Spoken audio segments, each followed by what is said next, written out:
Hello बच्चों, good morning. मैं हूं अमन सर, अमन फिजिक्स पूर्णिया से।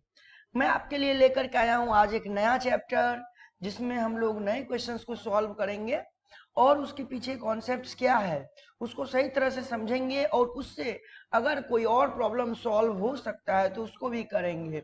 तो मैं इस चैप्टर में लगभग 7 से 8 वीडियो दोबारा बनाने वाला हूं, और ये जो नया चैप्टर है हम लोगों का, और इसमें मैं जो क्वेश्चंस लूंगा वो क्वेश्चंस पुराने पूछे हुए क्वेश्चंस भी होंगे जो हमारे एग्जाम में ऑलरेडी आ चुके हैं, और कुछ ऐसे क्वेश्चंस भी होंगे जो नहीं पूछे गए हैं।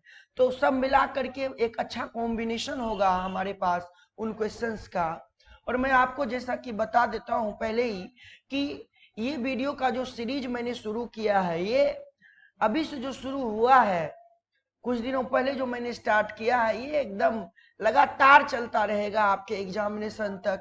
और आप लगातार हमारे वीडियोज को फॉलो करते रहिए, वीडियोज के ऊपर कंटिन्यू बने रहिए, उनको रिवाइज करते रहिए, ताकि ऑब्जेक्टिव में आपका जो स्कोर है वो सही आए।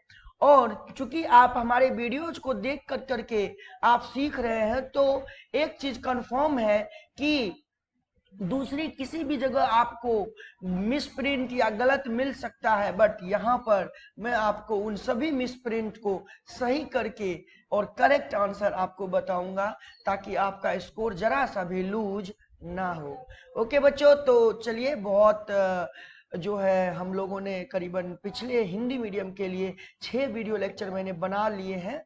अब ये हमारे लिए 7वां वीडियो लेक्चर है, बट इस चैप्टर का हमारा आज का ये पहला लेक्चर है। ओके, और चैप्टर का जो हम लोग अगर नाम दे तो यूनिट तो इलेक्ट्रोस्टैटिक्स ही है, लेकिन उसके अंदर का टॉपिक है electrostatic potential and flux. Okay, तो चलिए स्टार्ट करते हैं और लेते हैं पहला सवाल। पहला सवाल क्या दे रखा है? वायु के लिए परावैद्युत सामर्थ्य का मान होता है। वायु के लिए यानी ई का मान पूछ रहा है, वायु के लिए कितना होता है फॉर एयर, यानी हवा के लिए। तो याद रखिए, ई का मान होता है 3 × 10⁶ वोल्ट पर मीटर। ओके, इसको बोलते हैं dielectric strength. Dielectric strength यानी हिंदी में परावैद्युत सामर्थ्य बोलते हैं। डाटा बहुत इंपॉर्टेंट है, डाटा बेस्ड क्वेश्चन भी बहुत आते हैं। 2 से 4 क्वेश्चन आपको डाटा बेस्ड भी मिलेंगे एग्जामिनेशन में, तो देख करके आप बता सकते हो कि आंसर कौन सा सही होगा। Option A. अगला क्वेश्चन है, गोलीय संधारित्र की धारिता होती है। मैंने आपको गोलीय संधारित्र की धारिता बताई थी कि अगर ये संधारित्र हमारा गोलीय संधारित्र है, तो इस गोलीय संधारित्र के लिए अगर ये वाला R1 है त्रिज्या और ये वाला हमारा R2 त्रिज्या है, तो इसकी धारिता होगी 4πε0 R1 R2 बटा में R2 - R1। ये फॉर्मूला याद रखिए। ओके, ये धारिता होगी, है ना। इस तरह से हम लोग बात करेंगे। तो ये हमारा गोलीय संधारित्र है, अंदर वाला त्रिज्या R1 है, बाहर वाला R2 है, और दोनों का केंद्र एक ही जगह पे है। ओके बच्चों, तो यहाँ पर हमें R1 R2 तो नहीं दे रखा, स्मॉल r कैपिटल R दे रखा है। तो उस हिसाब से अगर आप देखेंगे तो ये वाला कैंसिल हो जाएगा, यहाँ R² है, ये वाला भी कैंसिल हो जाएगा, यहाँ भी R² है, यहाँ R नीचे में R+R है, ये भी कैंसिल हो जाएगा। तो केवल एक ऑप्शन मैच करता है, पहला, और वो इसलिए मैच करता है कि यहाँ पे 4πε0 C बराबर है, R1 की जगह स्मॉल r है, R2 के जगह कैपिटल R है, बटा में इस सॉरी उल्टा मैंने बोला, R2 की जगह जो है, R2 के जगह वो क्या है दे रखा, R2 के जगह यहाँ पर अगर बात करें तो स्मॉल r है, R2 की जगह स्मॉल r है, और R1 की जगह है कैपिटल R। ओके, है ना, तो small r minus capital R। Okay, ये हो गया हमारा फॉर्मूला। अगला क्वेश्चन है कि किसी चालक की धारिता होती है, यानी C बराबर फॉर्मूला पूछा है, तो C बराबर होता है बेटा Q/V। अब देखो Q/V कहाँ दिया हुआ है? ऑप्शन डी में दिया हुआ है। तो 3 आंसर हमारे हो गए। आगे बढ़ते हैं, नेक्स्ट क्वेश्चन लेते हैं। कह रहा है किसी आवेशित चालक की ऊर्जा होती है, तो अगर कोई चालक आवेशित है तो उसकी ऊर्जा यानी U बराबर होता है फॉर्मूला हाफ CV²। दूसरा फॉर्मूला होता है Q²/2C और तीसरा फॉर्मूला होता है half into Q into V। इनमें से मैच करो कौन सा आंसर मैच दिया हुआ है, तो ये दिया हुआ है हाफ CV²। ओके ना। अगला है यदि समान धारिता C1 के n संधारित्र समांतर क्रम में जोड़े जाएं तो तुल्य धारिता होगी। अगर समांतर क्रम में n संधारित्र, इस तरह से देखिए, ये इसको समांतर क्रम कहते हैं। समांतर क्रम उसको कहते हैं जिसमें आपका आवेश जो है वो बट जाता है। ये देखिए, ये हो गया समांतर क्रम और सभी की धारिता है C1 C1 C1 C1 और ऐसे n संधारित्र हैं। कितने संधारित्र हैं? n संधारित्र। तो अगर दो संधारित्र होते हैं बेटा, दो, तो C इक्विवेलेंट होता 2C1 और अगर n संधारित्र हैं तो C इक्विवेलेंट हो जाएगा कितना? NC1। कितना हो जाएगा? NC1। यानी ऑप्शन C हमारा करेक्ट हो जाएगा। समझ में आ रही बात? अगर दो संधारित्र होता तो हम लोग लिखते 2C1, 3 रहता तो 3C1, 4 रहता तो 4C1। ओके। अगर n संधारित्र समांतर क्रम में जोड़े गए हैं तो समांतर क्रम में n से गुना कर दीजिए, यानी C1 को n से गुना कर दीजिए। अगला है कार्बन प्रतिरोध का रंग कोड में पीला रंग का मान होता है। बस इसके लिए यूज करिए black brown rod of your gate becomes very good when given silver color। ये ट्रिक है याद रखने का। अब देखो येलो कहाँ आया? यहाँ पे आया येलो, Y से येलो है ना। तो ये हुआ 0, ये हुआ 1, ये हुआ 2, ये हुआ 3 और ये हुआ 4। तो यहाँ पे क्या हो जाएगा? पीला कलर का 4। हरे कलर का पूछा है अगले क्वेश्चन में, हरा। तो black brown rod of your gate green, G for green. ठीक है। ये वाला G जो है ये ग्रे होता है, ये वाला G ग्रीन होता है और ये वाला G गोल्ड होता है। ठीक है, 3 G है, कंफ्यूज मत होना। तो हमें ग्रीन हरा पूछा है, तो यहाँ 4, तो यहाँ हो जाएगा 5, तो यहाँ हरे रंग का कोड हो जाएगा 5। अगला है 1 फैरेड बराबर होता है, 1 फैरेड किसके बराबर होता है? तो C बराबर होता है Q/V। Q का यूनिट 1 कूलम, V का यूनिट 1 वोल्ट और C का ऐसा यूनिट होता है फैरेड, यानी 1 फैरेड बराबर होगा 1 कूलम/1 वोल्ट। तो ये कहाँ दिया हुआ है? इसको ऐसे लिख सकते हैं कूलम वोल्ट -1। तो ये हो जाएगा ऑप्शन बी। विभव प्रवणता बराबर होता है बेटा, विभव प्रवणता यानी E को बोलते हैं, है ना। तो E बराबर किसके बराबर होता है? माइनस का dV/dx। dV/dx को बोलते हैं विभव प्रवणता, dV/dx को बोलते हैं विभव प्रवणता। ओके, तो यहाँ पे हो जाएगा ऑप्शन सी। विद्युत विभव बराबर होता है भैया, V का फॉर्मूला पूछा तो V बराबर होता है W/Q। V बराबर W/Q, ऑप्शन बी। ओके, ठीक है, आगे बढ़े।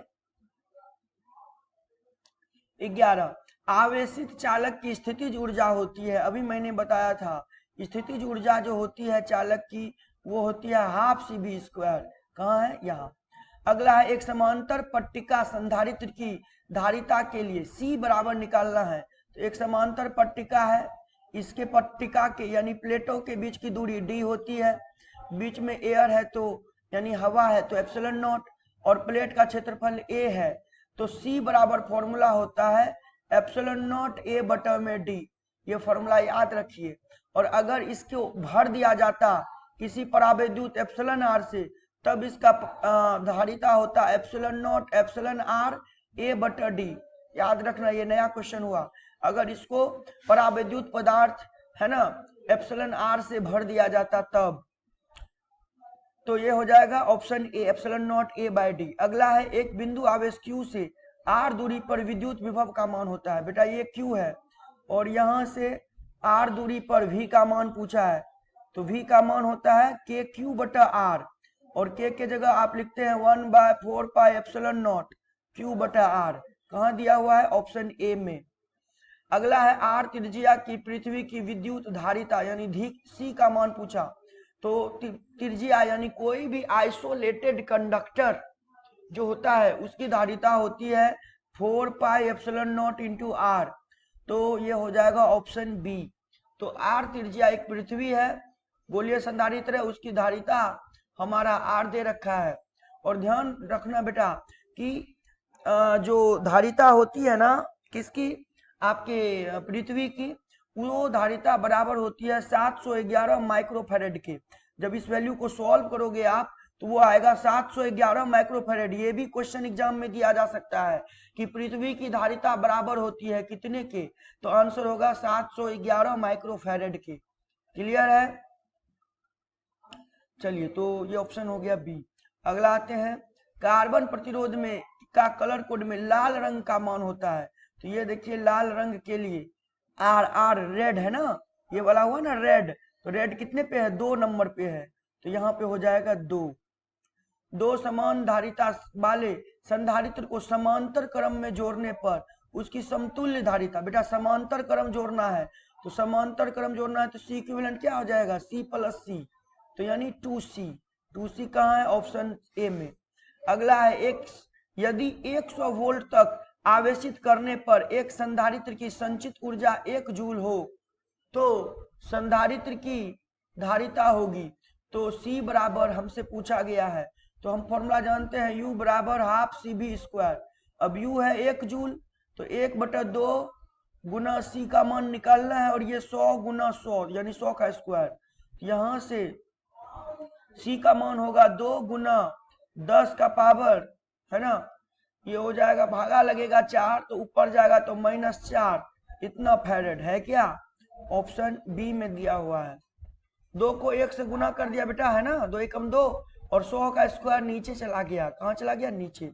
अगला है विद्युत द्विध्रुव की निरक्षीय स्थिति में विद्युत विभव का व्यंजक होता है। यहाँ द्विध्रुव दिया हुआ है और यहाँ निरक्षीय स्थिति, तो ये है द्विध्रुव, ये -q ये +q, और इसका निरक्षीय स्थिति कहाँ होता है, यहाँ पर v का मान कितना होता है, 0, याद रखना हमेशा। तो ऑप्शन डी।